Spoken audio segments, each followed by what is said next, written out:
अयोध्येतल्या राम मंदिरात श्रीरामाच्या दानपेटीतून आतापर्यंत 5 कोटी रुपयाचा अपहार झाल्याची बातमी धक्कादायक आहे. 5 कोटी रुपयाचा अपहार झाला हे एक प्रकरण समोर आलं.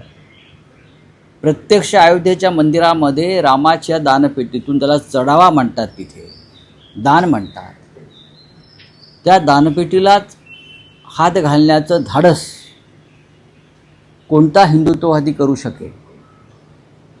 तुम्ही उठसूट अतिरेक्यांपासून धोका आहे राम मंदिराला, हे अतिरेकी घुसले, ते अतिरेकी घुसले.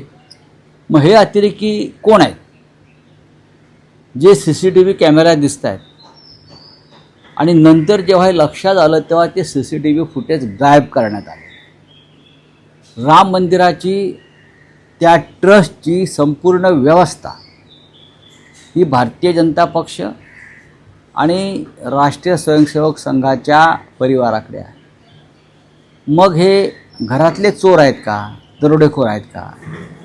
याच्याविषयी अद्याप नरेंद्र मोदी, ज्यांना 12 वर्ष झाली प्रधानमंत्री पदाला आणि ज्यांनी एक मोठा सोहळा केला आणि मला वाटतं 8-10 दिवस मंदिरात बसून व्रत आणि तप केलं, त्या मंदिरामध्ये प्रभू श्रीरामाचे 5 कोटी रुपये चोरणारे कोण आहेत?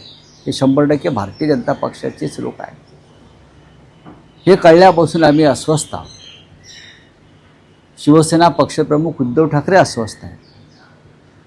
काल त्यांच्याने आमची चर्चा झाली आणि असं ठरलं आमचं साधारण की बहुतेक आपल्याला रामाचं परत बोलवणं आलेलं आहे अयोध्येमध्ये. आम्ही यावं पुन्हा एकदा आणि या विषयाला तोंड फोडावं तिथे बसून. आम्ही स्वतः म्हणजे शिवसेना किंवा शिवसेना पक्षप्रमुख उद्धव ठाकरे हे सुरुवातीला राम मंदिर उभं राहत असताना ज्यांनी मोठी देणगी दिली 1 कोटी रुपये त्या काळात, ते आम्ही आहोत. त्याच्यामुळे आम्हाला त्या देणग्यांचं महत्त्व माहिती आहे. आम्ही पहिल्याच दिवशी आमच्याकडून 1 कोटी रुपयाचा धनादेश हा राम मंदिर ट्रस्टला राम मंदिर उभारण्यासाठी दिला. नंतर खूप लोकांनी दिले असतील गुप्तदान, आमचं उघड दान आहे.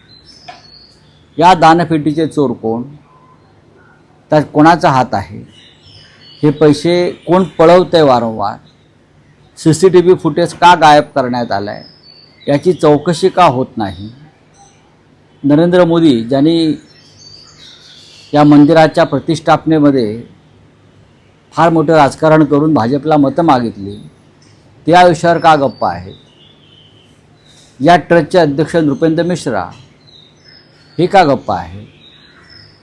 त्या भागातले भाजपचे एक नेते ब्रजभूषण सिंग यांनी काल सांगितलं आहे की त्या भागातले खासदार होते, अनेक वर्ष नेते आहेत त्या भागातले, राम जन्मभूमीच्या आंदोलनात ते होते.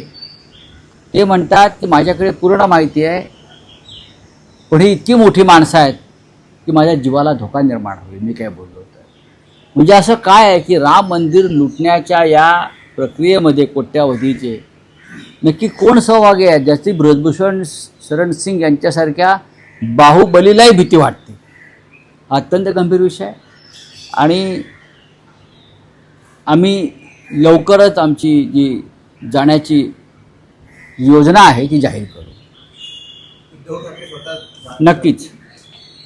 नक्कीच आमचं काल चर्चा झाली, मी त्यांच्या कानावर ही सगळी माहिती घातली, त्यांनाही त्याविषयी माहिती होतीच आणि तेही अस्वस्थ आहेत की जर हे लोक राम मंदिरात चोऱ्या करू शकतात तर निवडणुका चोरणं, मतं चोरणं, बरं विजय चोरणं हे काहीच नाही यांच्यासाठी. यांना राम मंदिरातली दानपेटीतले 5 कोटी चोरताना जर भीती आणि लाज वाटत नसेल तर मतं चोरणं, EVMचा ताबा घेणं, हा अख्खी निवडणूक ताब्यात घेणं, संविधान ताब्यात घेणं, याचं त्यांना काहीच वाटणार नाही.